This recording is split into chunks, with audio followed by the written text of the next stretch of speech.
The United States just launched a military strike on Venezuela. They captured Nicholas Maduro. And if you think this is just about politics or drugs, you're missing the biggest investment opportunity of the next 20 years. Because what just happened isn't just changing the oil market. It's reshaping gold. It's reshaping silver. It's reshaping the entire petrodollar system. And it's creating a massive deflation play that could define your investment returns for the rest of your life. Most people have no idea what's coming. But by the end of this video, you'll understand exactly what this means and how to position yourself to profit from it. Let me break it all down. So what actually happened? Last Friday night, the US launched a surgical precision strike on Venezuela. They captured Maduro, who now faces narco-terrorism charges in New York. But here's the critical part that everyone's missing. The oil infrastructure was left completely untouched. Zero damage to production facilities, zero damage to refineries, zero damage to export ports. This wasn't accidental, this was deliberate. The US wants that infrastructure operational. They want the oil flowing. And they want it flowing fast. Why? Because Venezuela is sitting on 303 billion barrels of proven oil reserves. Let that number sink in for a second. 303 billion barrels. That's 17% of all the oil on the planet. More than Saudi Arabia, more than Russia, more than Iran, more than Iraq, more than anyone. This is the single largest oil reserve in the world, and the United States just took control of it. Now I've seen people on social media saying, great, we'll extract all this oil, sell it, pay off our $38 trillion national debt, get rid of income taxes forever. Sounds amazing, right? But there's something most people don't understand about Venezuelan oil, and this is crucial before you make any investment decisions. Venezuelan oil is not like Middle Eastern oil. Middle Eastern oil is like crude. You stick a straw in the ground and it comes squirting out. Easy to extract, easy to refine, relatively cheap to process. Venezuelan oil is the complete opposite. It's heavy crude, tar sands, the most expensive, most difficult oil to extract on the entire planet. Think of it like this. Middle Eastern oil is like drinking water through a straw. Venezuelan oil is like trying to suck peanut butter through that same straw. It's thick, it's gooey, it's viscous. It requires massive specialized infrastructure to extract and refine. At peak production back in the day, Venezuela was pumping out about 3.5 million barrels per day. Today, less than 1 million. And that's what happens when you let 1,000 generals run your country for 25 years. Seriously, that's how many generals they seem to have down there. The infrastructure is 25 years old and decaying. Nobody's been doing proper maintenance. The equipment is falling apart. The refineries are barely functional. Experts estimate it's going to cost somewhere between $50 and $100 billion to restore production to previous levels. Trump says we can do it in 18 months. Industry experts say it's going to take years, possibly 5 years or more to get back to peak production. Here's what Trump actually said. Quote, I think we can do it in less time than that, but it'll be a lot of money. A tremendous amount of money will have to be spent, and oil companies will spend it. And then they get reimbursed by us or through revenue. Did you catch that? The US government may actually subsidize American oil companies to rebuild Venezuela's entire energy industry. We're talking Exxon, Chevron, ConocoPhillips. These companies are about to get paid to rebuild an entire country's oil infrastructure. And then they get to profit from the oil that flows out of it. Trump also announced that Venezuela will transfer 30 to 50 million barrels of high-quality oil to the United States immediately. And this is already happening. Chevron has contracted 11 tankers scheduled to arrive at Venezuelan ports later this month. They're literally just going to pick up the oil and bring it home. But before you rush out and buy oil stocks, there's something even more important you need to understand. Something that connects this to gold, silver, and the entire financial system. Let me take you back to the 1970s for a second. This is crucial context. In the 1970s, the United States recalibrated all its Gulf Coast refineries to process heavy crude oil. Why? Because they were expecting light oil supplies to run out. They thought the future was heavy crude. Well, it didn't work out that way. Fracking technology came along and gave the US plenty of light crude oil, more than they knew what to do with. But here's the problem. Those refineries are still set up for heavy crude. And switching them back to process light crude would cost hundreds of billions of dollars. Nobody's going to do that. So today, 70% of US oil imports are heavy crude, and most of that comes from Canada. About 60% of US heavy crude supply comes from up north. Now here's where Venezuela becomes incredibly strategic. Venezuelan heavy crude is a direct substitute for Canadian heavy crude. Same processing requirements. Same refineries can handle it. Same end product. If Venezuela comes back online at full capacity, the US can reduce its dependence on Canadian oil and potentially lower energy costs significantly. This is one of the key investment angles here. Let me show you a tweet from the official White House account that confirms exactly what's happening. Quote, "I've just been informed that Venezuela is going to be purchasing only American-made products with the money they receive from our new oil deal. These purchases will include American agricultural products, American-made medicines, medical devices, and equipment to improve Venezuela's electric grid and energy facilities." In other words, Venezuela is committing to doing business with the United States of America as their principal partner. Let's be real about what this means. This is basically colonialism. Venezuela is now essentially a U.S. economic territory. Hopefully it'll be better for the Venezuelan people than Maduro was. But make no mistake about what we're looking at here. Now let me tell you about the obvious winners and losers from this situation. The winners are U.S. oil majors. Chevron is the number one play here. They're the only oil supermajor that maintained operations in Venezuela when everyone else left. They didn't abandon ship. They kept their relationships. They kept their infrastructure. They've got those 11 tankers arriving this month. They are absolutely first in line. Exxon is number two, massive capital reserves, global expertise in heavy crude operations. If the U.S. government is subsidizing this rebuild, Exxon is going to want a piece of that pie. And they're going to get it. ConocoPhillips is the one I'm watching most closely. They have significant experience in heavy crude extraction and processing. They're positioned to benefit from increased U.S. production and refining capacity. These companies won't just benefit from Venezuela directly. They'll benefit from the entire shift in heavy crude supply chains globally. But here's where it gets really interesting. There's a loser in this trade that almost nobody's talking about: Canadian oil companies. For the past few years, Canadian oil has been the darling of energy investors. The narrative has been Canadian oil is going to boom in 2026 and 2027. Buy Canadian energy stocks. I'm approaching that narrative with serious skepticism now, and here's why. Canadian heavy sour crude oil is basically identical to Venezuelan heavy crude, completely substitutable. Same processing requirements, same refinery setup, same end product. When Venezuelan production ramps up over the next 2 to 5 years, Canadian oil companies are going to face serious competition. And not just any competition. Competition from a country that the U.S. basically owns now. Plus, Venezuelan oil is geographically closer to U.S. Gulf Coast refineries. It's actually cheaper to transport than bringing it down from Canada. I'm not saying dump your Canadian energy stocks tomorrow. Some of them pay really nice dividends, and that could still be attractive. But the stock market is forward-looking. If you're heavily invested in Canadian oil producers, you need to understand this risk. Now let's talk about what really matters here. This is the part that almost nobody is discussing. And this is where gold and silver come into play. This is a decades-long deflation play. When you increase oil supply, you lower the cost of everything else in the economy. Gasoline gets cheaper, heating gets cheaper, transportation costs drop, manufacturing costs drop, plastics get cheaper, petrochemicals get cheaper. Pretty much everything in the world is either made from oil or transported using oil, so pretty much everything gets cheaper. And there's more. Venezuela is also burning enough natural gas, which is a byproduct of oil extraction, to power the entire country. The U.S. is going to give them gas capturing infrastructure. That means Venezuela won't need any imported energy. It's basically free energy for them. And that excess gas can be exported. So what is the United States going to do with all of this?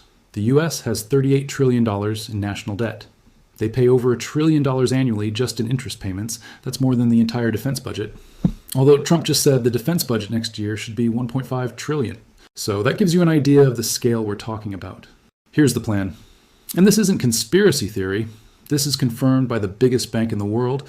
They're going to inflate the debt away.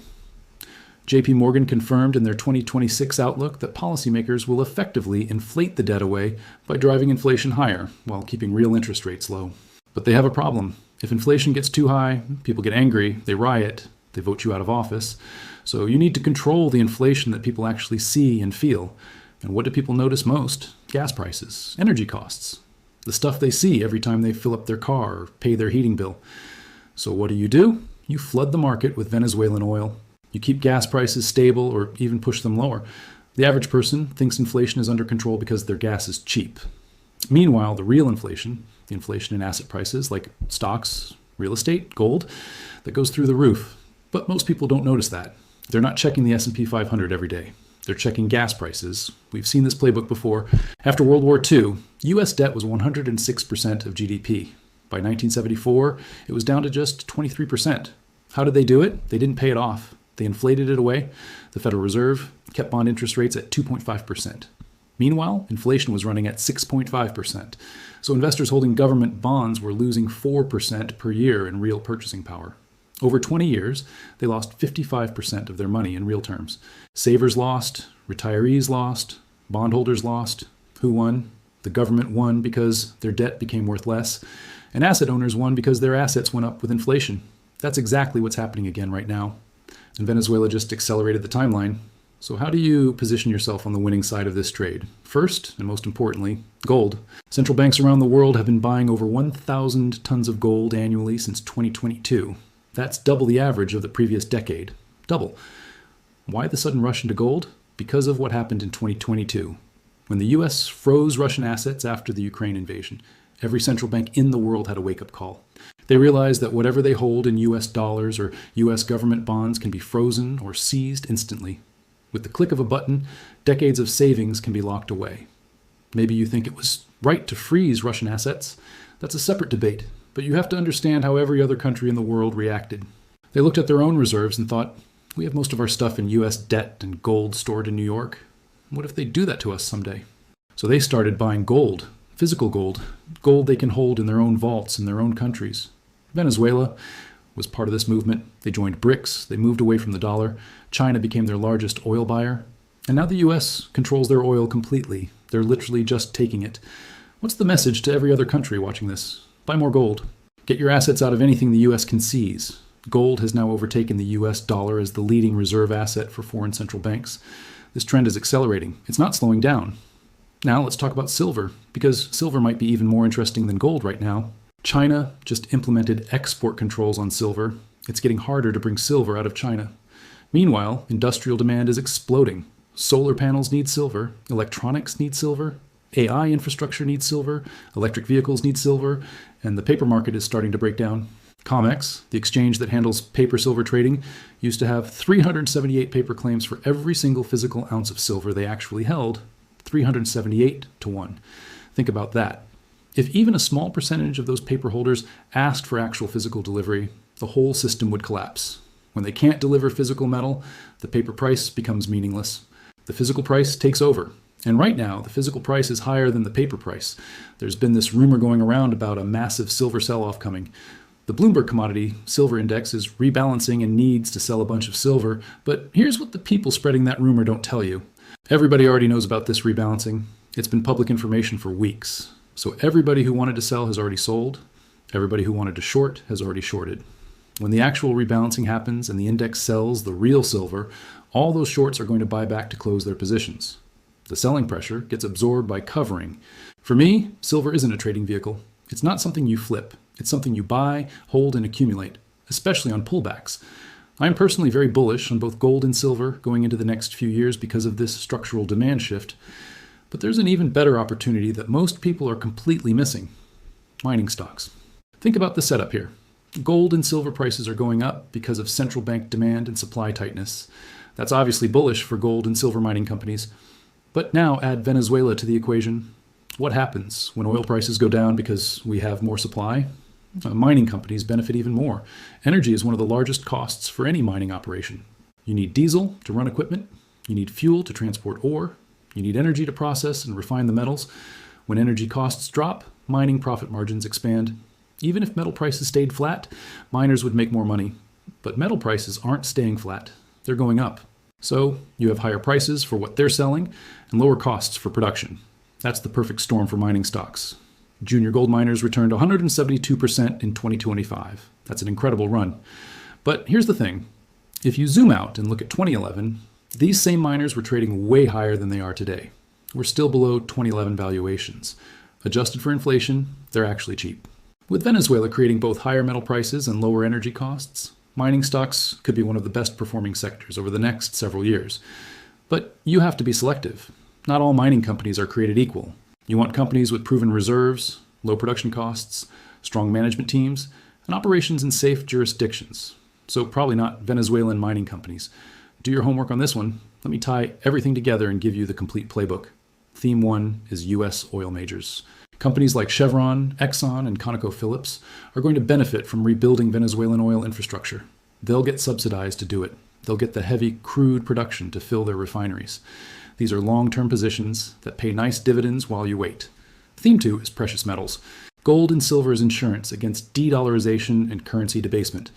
Accumulate monthly or buy on pullbacks. This is your long-term protection against everything that's coming.